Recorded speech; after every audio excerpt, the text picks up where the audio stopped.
Boa tarde, pessoal. Sou a Mariana, junto com a minha dupla, que é o Vitor. A gente vai apresentar o nosso trabalho sobre a empresa Universal Robots. Pode passar.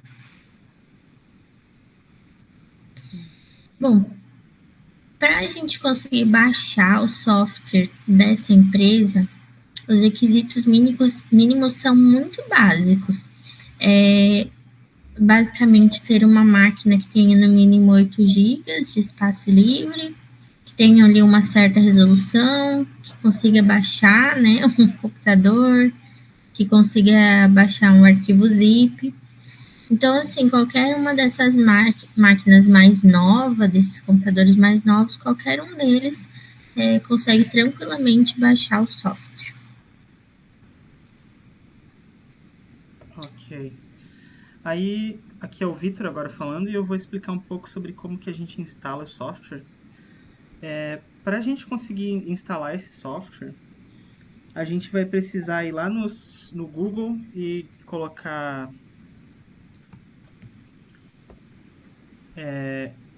Universal Robot Support. E aí, quando a gente entrar aqui, ó, no suporte, a gente vai dar de cara com esse site aqui. A gente clica no botão Download e aí, recarregando aqui, a gente vai baixar esse Offline Simulator aqui, que é o URSIM, Universal Robot Simulator. No caso aqui eu estou usando o Windows, eu vou baixar a versão para não Linux. E para a gente conseguir rodar esse simulador aqui, a gente vai precisar de uma máquina virtual. Como a Marina já tinha descrito lá no que precisa para conseguir, quais são os requisitos, né? Aí, quando a gente tiver aqui nessa página, a gente baixa esse arquivo aqui, ele vai pedir para você criar uma conta. No caso, para mim, ele não pede porque eu já criei a conta, né? E aí, esse arquivo que a gente está baixando aqui é o arquivo que a gente vai abrir na máquina virtual. É como se fosse um sistema que a gente está simulando. E aí a gente vai, usando a máquina virtual, abrir o simulador. No caso da máquina virtual, o software para a máquina virtual que eu vou usar é esse aqui, que foi recomendado pela empresa, que é o VMware. Aí quando a gente for aqui no site do VMware, a gente faz o download aqui. Ele vai abrir essa página nova, que tem aqui as versões. E aí a gente baixa a mais nova, né?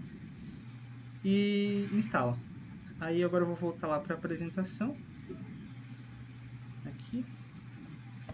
E eu vou para frente aqui. Isso aqui está tudo registrado aqui, o que a gente acabou de falar, nos slides também. Aí quando você clicar abrir para instalar o VMware, você vai ver essa tela aqui, da Next, aceita os termos, né?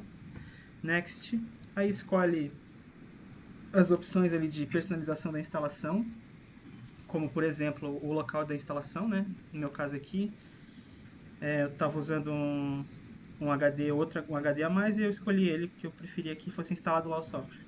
Aí aqui tem uma questão de, né, você quer dar os dados para ele, você quer receber updates, você quer que o software cheque para instalação de update quando você abrir o computador. Aqui mais algumas configurações.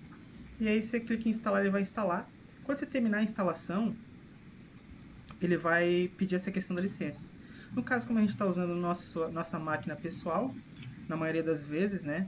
Aí a gente, sem nenhum problema, consegue usar essa licença não comercial. Se você for usar num computador, por exemplo, numa empresa, aí talvez seja melhor falar com alguém para ver se você vai usar a licença comercial ou não. Aí com essa parte da licença ajustada, a gente pode finalizar e abrir o VMware. Quando você entrar no VMware, você vai ter que ir ali em Open a Virtual Machine, e aí você abre o arquivo que você baixou lá no site da Universal Robots.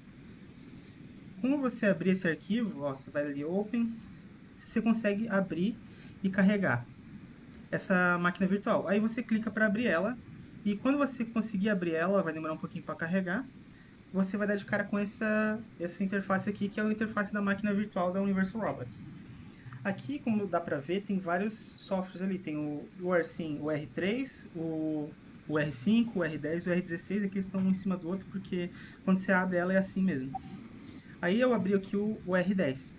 Quando você abrir o R10, ele demora um pouco para carregar também. A primeira coisa que você vai ver é essa imagem aqui. Basicamente, ele está listando alguns parâmetros do robô e ele quer que você confirme eles para segurança, porque esse software aqui ele é muito similar ao software que você usa mesmo para mexer nos braços robóticos da Universal Robots. Então, tá tudo emulado aqui, porque mesmo que o robô não exista, você, em teoria, quando fosse instalar ele fisicamente, teria que prever esses fatores de segurança. Aí você confirma, porque a gente está numa simulação, né? E aí você pode abrir o software. Logo mais eu vou abrir o software e mostrar para vocês mais especificamente. Mas agora acho que a Mariana quer fazer um comentário. Beleza, então vamos continuar aqui. O nosso software, ele não tem versão de estudante, ele é mais focado assim na indústria mesmo. Porém, acho que tudo bem isso, porque a versão é gratuita dele, né? Então, não tem problema não ter versão de estudante. Pode passar. Uma empresa que faz parceria com a Universal Robots, eu acho que é a SNEF, acho que é assim que fala, que é uma empresa brasileira. E ela atua em diversas áreas de engenharia, manutenção, entre outras coisas, até na indústria 4.0, oferecendo soluções para empresas que precisam de soluções nessas áreas. Então, ela oferece soluções, por exemplo, em engenharia para uma empresa, e aí essa empresa precisa automatizar o processo e tal. Então, ela fez uma parceria, faz todo sentido, né? Ela fez uma parceria com a Universal Robots, que tem o produto, ela faz essa ponte entre o cliente que precisa, a empresa que precisa da solução, a empresa que tem a solução. Essa mais ou menos é a função da SNEF, não sei se assim se fala, brasileira. Pode passar para o próximo.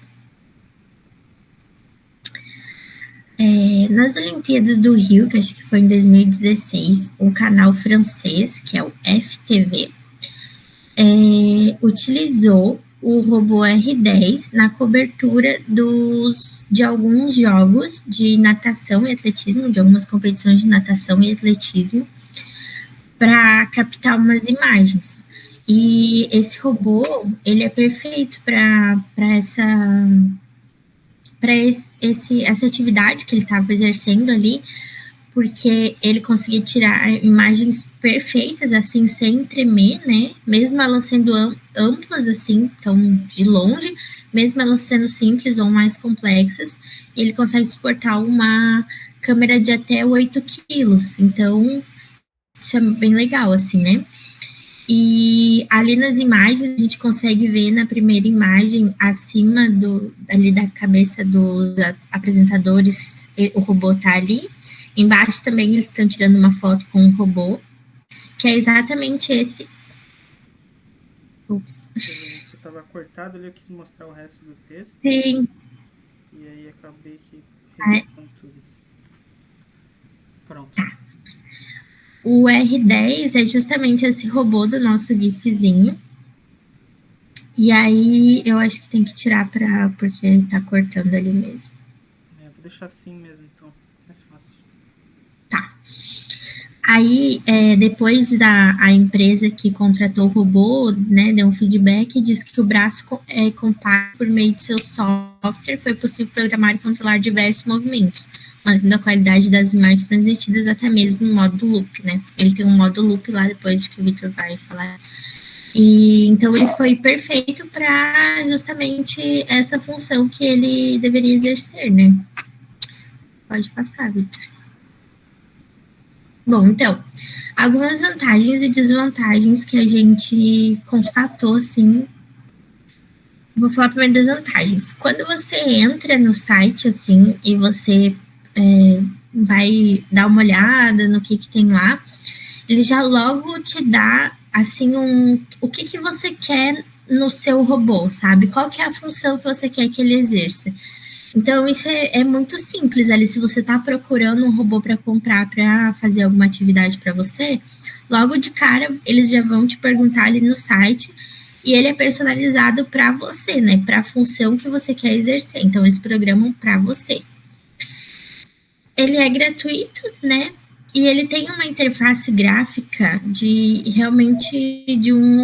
mostra um robô 3D. Então, ele não é só um simulador. ele mostra o robô funcionando, te dá muito mais uma noção do que está acontecendo com o robô e tudo mais. Das desvantagens, a gente acredita que é difícil, ele de difícil download, assim, então não é intuitivo lá para você achar o botão. Muitas vezes a gente vai baixar outro software, quando você entra no site, tá lá bem grande, assim, né, download. Mas nesse não, a gente realmente tem que dar uma procurada para conseguir achar.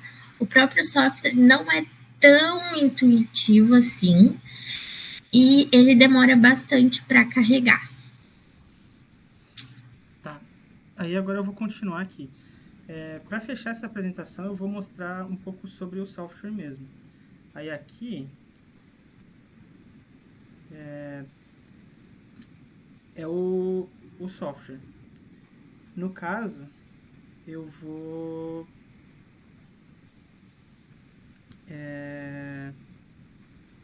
ele deu um erro aqui. Deixa eu fechar porque ele deve ter abrido da maneira errada aqui. Aqui está o meu programa, tá. Vou tentar abrir de novo. Eu vou abrir o R10 porque é aquela versão que a gente mostrou ali, né, na apresentação. E é a versão que eu fiz um programinha exemplo para a gente dar uma olhada no software.